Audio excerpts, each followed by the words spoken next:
നമ്മളൊക്കെ ഈ കോഴിക്കോടൻ ഹൽവ എന്ന് കേട്ടിട്ടുണ്ട്, കഴിച്ചിട്ടുണ്ട്.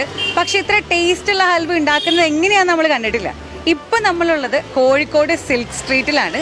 സിൽക്ക് സ്ട്രീറ്റിലെ HS ഹൽവ എന്ന് പറയുന്ന ഹൽവ മേക്കിങ്ങിന്റെ അടുത്താണുള്ളത്. ഷാജഹാൻ ചേട്ടന്റെ HS ഹൽവ മേക്കിംഗ് സെന്റർ ആണിത്.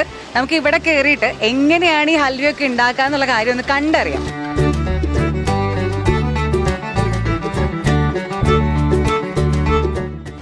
ഇതിനകത്ത് ബ്ലാക്ക് ഹൽവ, ഗോതമ്പ് ഹൽവ, അനാർ ഹൽവ, പൈനാപ്പിൾ ഹൽവ, ഇളനീർ halwa, fashion halwa, honey halwa, Jack fruit halwa, ഇങ്ങനെ കുറേ സംഭവങ്ങൾ ഉണ്ടാക്കുന്നുണ്ട്.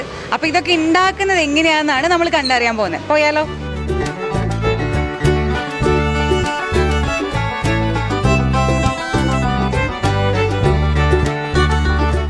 അപ്പൊ നമ്മൾ പ്രോപ്പറായിട്ട് ഹൽവ എങ്ങനെ ഉണ്ടാക്കുക എന്നുള്ളതാണ് ഇവിടെ കാണാൻ പോകുന്നത്. ഇവിടെ ഒത്തിരി ചേട്ടന്മാര് ഹൽവ ഇങ്ങനെ ഉണ്ടാക്കിക്കൊണ്ടിരിക്കുകയാണ്. നമ്മളെ ഇതിൽ ഹെൽപ്പ് ചെയ്യാൻ ഒരാൾ വരുന്നുണ്ട്, ഷംസുക്ക നമുക്ക് എല്ലാ കാര്യങ്ങളും പറഞ്ഞു തരുന്നതാണ് പറഞ്ഞത്.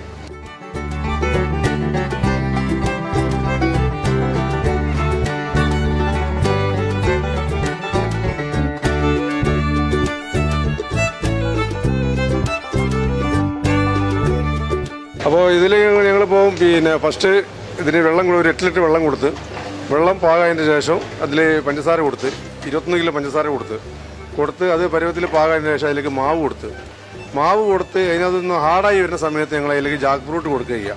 ജാക്ക് ഫ്രൂട്ട് കൊടുത്ത് ഒരു 5 കിലോ ജാക്ക് ഫ്രൂട്ട് അതിൽ കൊടുത്തു കഴിഞ്ഞാൽ ഒരു പരുവത്തിൽ 20 മിനിറ്റ് അത് കറങ്ങിയതിന് ശേഷം അത് ഒന്നുകൂടി ഹാർഡായി കഴിഞ്ഞാൽ വെന്തിക്കണോ വേവ് അയക്കണോ എന്ന് നോക്കിയതിന് ശേഷം മാത്രമേ അത് കൊടുക്കൂ. അതിലേക്ക് കുറച്ച് ഏലക്കായ് മാത്രമേ കൊടുക്കുള്ളൂ, വേറെ പ്രോസസ്സ് വേറെ ഒന്നുമില്ല. അതിൽ നമ്മൾ ഓൾറെഡി ജാക്ക് ഫ്രൂട്ട് ഒറിജിനൽ അത് മാത്രമേ 5 കിലോ ജാക്ക് ഫ്രൂട്ട് കൊടുക്കുക, സാധനം എടുക്കുക. അത് വേവാൻ ജാക്ക് ഫ്രൂട്ട് കൊടുത്തു കഴിഞ്ഞാൽ തിരുമാടി ഒന്ന് ഹാർഡായി കഴിഞ്ഞാൽ അത് വേവ് എടുക്കും.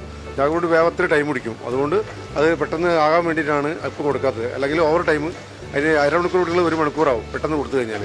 അപ്പോൾ അത്രയും ടൈം അതിൽ കറങ്ങുമ്പോൾ അലുവൻ്റെ കളറ് ഒത്തിരി അങ്ങോട്ടും മാറിപ്പോകും.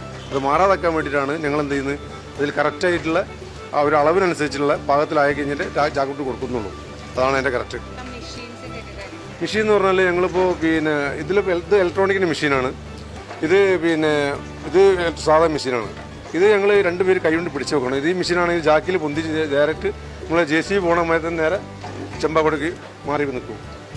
ഇതിലെന്ന് പറഞ്ഞാൽ ഇത് ചട്ടകം 3 തിരിയാണ്. ഇതിൽ അടിയിൽ ഓവർ പിടുത്തം വരില്ല, പക്ഷെ ഇതിൽ ഓവർ പിടുത്തം വരും. സാധനത്തിൽ പിന്നെ ഓരോന്ന് പിടുത്തം വരാത്ത സാധനങ്ങളായി കൂടുതലും കയറ്റുക. ഇതിൽ കുറ്റം കൂടുതൽ ബ്ലാക്ക് ഹലുവ ഉണ്ടാക്കുക. അപ്പോൾ അത് പാകത്തിലായിട്ടുണ്ട്. ആ ഹലുവ ബ്ലാക്ക് ഹലുവ പാകത്തിലായിട്ടുണ്ട്. അപ്പോൾ അത് ഇറക്കാനുള്ള പരിപാടിയിലാണ്.